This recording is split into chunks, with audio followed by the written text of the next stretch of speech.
शिवरात्रि के 9 दिन 9 माताओं के बारे में नहीं पता? आओ तो मैं कहानी सुनाता हूँ। पहला रूप शैलपुत्री सती रूप अवतरित,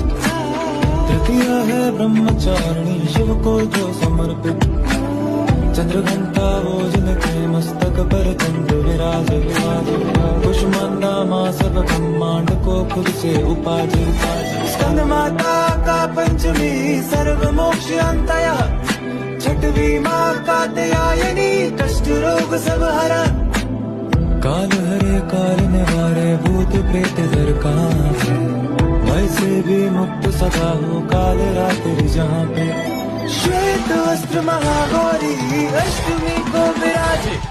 सिद्धिदात्री हो नवमी हाथ चक्र वो साजे दोनों,